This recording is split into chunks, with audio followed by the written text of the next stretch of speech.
Okay, welcome to my channel. I'm going to do a quick list of items needed, stained glass supplies for a beginner. These will allow you to create stained glass, less the glass, and patterns. First item is a stained glass cutter.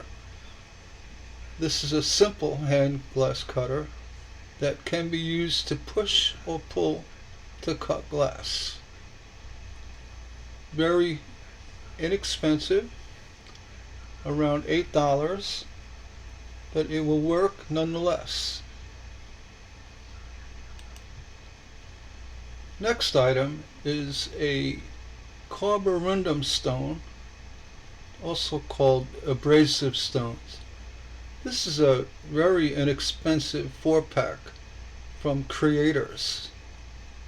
This is used to file down your glass, take off chips. And if you're not going to use a grinder, you don't really need a grinder just to get you through very simple stained glass projects, as long as you can get the glass cut to the size you need and chip away with your glass breaking pliers. You should be able to at least make something using carborundum stones. Next items are your breaking and grousing pliers, your running pliers, and grousing pliers. The grousing pliers are a necessity to break off glass using the flat and curved jaws. The running pliers will allow you to snap your glass.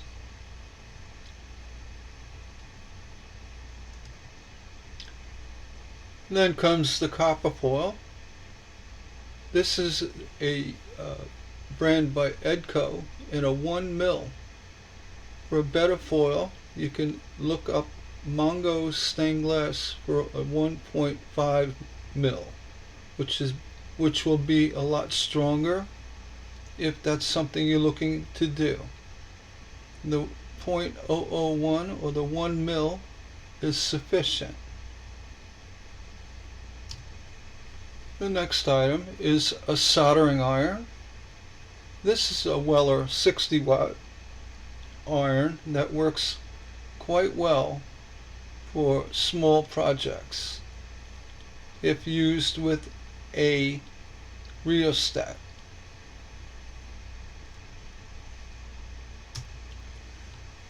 This is a rheostat that's moderately priced, but a good one, made by Leponet.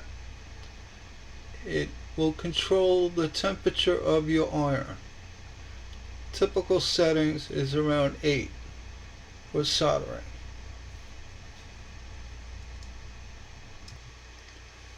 And naturally you need solder. This is Canfield 60-40, which is the proper tin lead ratio for doing stained glass copper foil work. There are other brands available online, but as far as the industry standard, it is Canfield or any other name brands. Stained glass flux comes in different types. There's a gel flux from Tiger's Eye. You have a standard stained glass flux by Impreza and other brands very similar.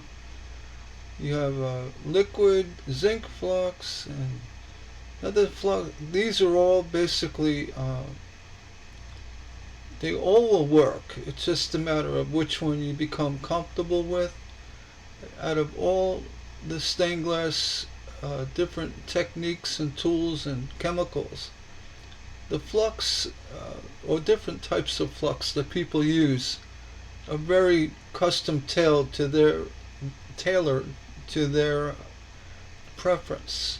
So my recommendation is to get a good gel flux, like a Tiger's Eye, and just a cheaper stained glass flux that just says stained glass flux. I've never used this Wind USD, but it looks interesting and promising. It also comes with the brush. Avoid any heavy zinc fluxes. They're a bit on the toxic side. To finish off your glass, your stained glass, you should use a patina. Comes in black or copper.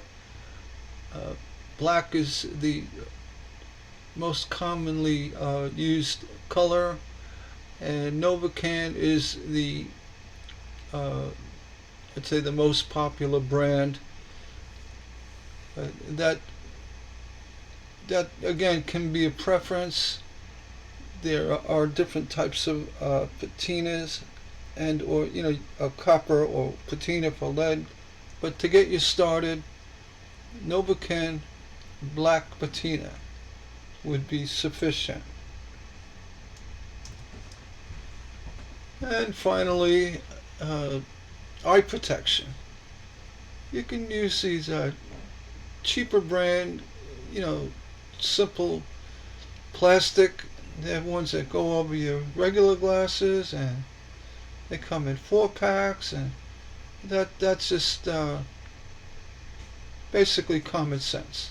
Use eye protection, and have band-aids nearby.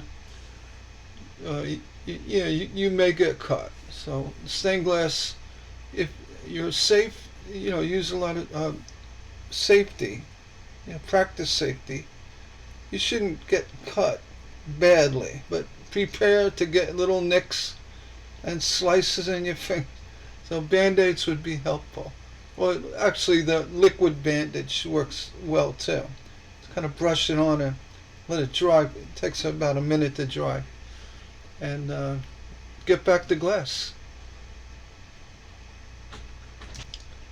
And just to review the list, this is a basic starter kit.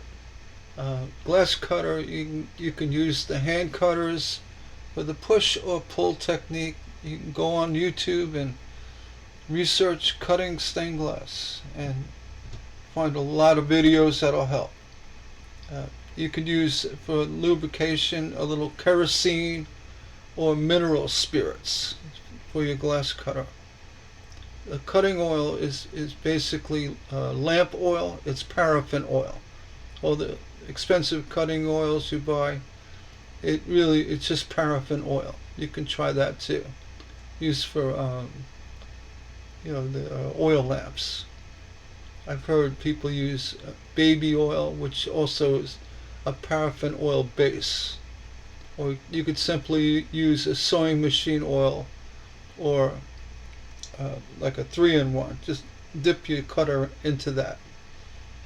The carborundum stone, there are different brands, but before you buy a grinder, which you can, and they start roughly $60 to $80 for a cheaper small one that actually do work well, upwards to a couple $100. Using the carborundum stone, it'll get you by. Your pieces aren't going to be as perfect as you'd like, but if you want perfection, invest in a grinder. But just to get the feel of doing stained glass, using a carborundum stone is sufficient. With your breaking pliers, nibble away to the actual area you need your piece to be, your glass to be. And again, the breaking pliers, there are different options. There are thicker ones, thinner ones, and you could just get the standard breaking pliers. They work fine. And the running pliers. The running pliers have, I actually tried out a new one, Speedwax. It is in my Amazon store. The pliers work really well for running pliers. And then copper foil, The standard size is 7/32, and the thinner mill, the weakest foil is the 1 mil, the .001. A better foil is the .0125. It's a little heavier gauge, and they also have copper foil up to 1.5 mil, and either the copper back, no backing, and a black back. There are different options. Silver back, but silver back I believe only comes in the 1 or the 1.25 mil. But you just want to start out with a 7/32 copper. You don't need a black back up right out of the gate. You just want to, get your feet wet. Put it that way. And the soldering irons, that can be another expensive investment. No need to get a temperature controlled iron. You use the Weller 60-watt iron that I showed in the video. It's very inexpensive, under $25, and it'll work great, perfectly for small projects. The iron requires using a rheostat, which would be a $30 investment, and you can also get other types of rheostats that are knob controlled, like for lamps and what have you, because the iron is only drawing 60 watts. It's not going to require, say, a heavy duty dimmer switch up to 600 watts. You don't need that. You can check your local hardware store for a small cord with a dimmer attached to it. You can check online for that too, or use the rheostats designed for irons, the Lepinets and the other rheostats. Don't use the iron without a voltage regulator. That's really important. And the flux and the flux brush, that the brushes you can use Q-tip if you want. I would avoid that and use a regular small flux brush that comes with a lot of fluxes, and also they're available as well. Or just like a half-inch brush you pick up at the hardware store would work fine. I think they're 30 cents. And the flux, again, they have liquid fluxes that are either gel-based, which kind of work nicer, it stays in place well. And then they have paste fluxes that more so you dab them on. That's more for leaded work, doing stained glass, cane. Then they have the fluxes that are high in zinc chloride. I would really avoid them. They're very toxic. They don't smoke that much, or very little at all, but the fumes are highly toxic. And as well, the high levels of zinc chloride will affect your piece. It'll make the white crud appear. They're very hard to neutralize. And go with the mild flux, with the Tiger Eye gel flux, which has a low zinc chloride content, or lower, and or Canfield, or any other fluxes like that. Avoid the Ruby flux and the Old Master flux. They're high in zinc chloride. You really want to avoid them. And they also spit and spatter. Let's go with the one of the fluxes I showed you on that in the video. And then the patina, the black patina is fine. You could leave it silver as well. You don't have to patina. And then another item you can consider getting to hang your piece is the tinned copper wire, and that you can make little ring pieces out of it to hang your stained glass and solder on. You can make them easily by wrapping a copper wire around a round pen, and cutting it with a pair of wire cutters. And most important, at the end, eye protection. You really, if you're new at this, and you want the best thing. Besides, you can wear gloves. Gloves are fine too. There are many online, but the most important safety thing, in my opinion, is your eyes. You get glass in your eye, you're really going to have problems. You get chemicals in your eyes, especially the fluxes or the patina, which is probably worse. You get that in your eye, you're asking for trouble. And protect your eyes. And make sure if you do stained glass, you have a sink nearby where you can actually flush your eyes out. Take a glass of Dixie cup, fill it with warm water, and just hold it right over your eye and flush it well.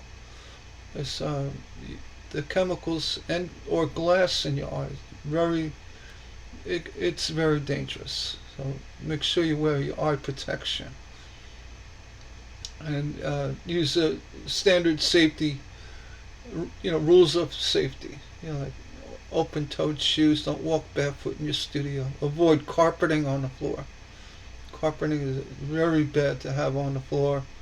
It'll trap glass shards, and you could actually kick a piece of glass and lodge it right into your foot. So avoid carpeting. You could use a rubber mat or a hardwood floor or tiled floor, as long as you practice sweeping your area constantly, whether it's your bench top or the floor, so you don't accidentally slip on a piece of glass or gouge it into your flooring. And that's basically it. I mean, there's a lot of videos online on YouTube. In my forum, there's a lot of people that are very helpful. You got a question, they'll help you out. With starting stained glass, set your goals. Don't try to jump in too deep. Start with easy projects, under 10 pieces of glass. Get the basic tools. This will get you through. All these items I showed you will get you through making a stained glass piece. I neglected to put the copper wire in, but that's just a standard 16 gauge copper wire, and I'll put it in the description below. And go to the forums, go to the Stained Glass Pattern forum. Ask questions. No question is silly. If it's been asked before, you can search the forum or just ask. I mean, there's a lot of helpful people, including myself. I give free patterns. If you want, if you like something, it's on my Etsy, or you have requests, that a simple request, just reach out. I'll send you a couple patterns too. And that's it. And then you can get the foil shears, the copper foil shears, and this and that. But for most, you could just use regular scissors and just trim out if you're doing a freestanding piece. Once you get a little bit more accomplished and require a better fit for items with many more pieces in it, or a confined area where it needs to fit, like in a window or what have you, investing in proper shears, for either copper foil or lead, is a necessity. And well, with that, and there are many other attributes and learning curves. So, but again, the reason why I did this video is just to get you started. Get you. This is really all you need. Once you have all this, even if you just get a glass cutter and breaking pliers and some copper foil and solder and a cheap iron, $22 is iron, and then a very inexpensive rheostat. They do sell them. I've seen them. It's like a dial on a cord. and it'll actually control the temperature of the iron. All right, so and again, the iron is only 60 watts. It's less than a standard household light bulb. So with that in mind, this will get you started. And again, forums, ask the questions. Go to YouTube, watch the videos. There's a wealth of information out there. Just when you do go to YouTube, be a little careful about who you watch. Sometimes they just a little off base with the proper knowledge. So you could trust a lot of people on YouTube, but there's also a lot that just go there and make up content to make up content, and they actually appear to be professionals, but they're not. That's just a little warning. I'm not throwing anybody under the bus, not mentioning names, but just take it all with a grain of salt. And be leery of what you hear on YouTube. Not all of it's good advice. Okay. With that, I hope you enjoyed the video. If you have any questions, just ask below. You want to hit me a thumbs up? Hey, I like that. And again, visit my Amazon store. It'll be listed below. You can browse through the items. You'll find all of these items that I mentioned in my store. And there's no reason to get everything at once. Amazon delivers overnight. You can get your glass cutter, get some glass, from a friend or the glass store, and just start cutting. Get a little 3-in-1 oil, and baby oil. Baby oil works fine. And start cutting, and get your breaking pliers. Just to cut and start breaking stuff. You'd be surprised how accomplished you will be. And again, fine. I can't really express this enough. You gotta use the eye protection. Really, you gotta protect your eyes. So make sure you have eye protection. Not regular glasses either. Glass can jump around your regular glass. You want something that'll wrap around your face. Okay? It's really important. And thanks for watching. Again, if you have any questions, just shoot them down below. I'll be more than happy to answer. Thanks for watching.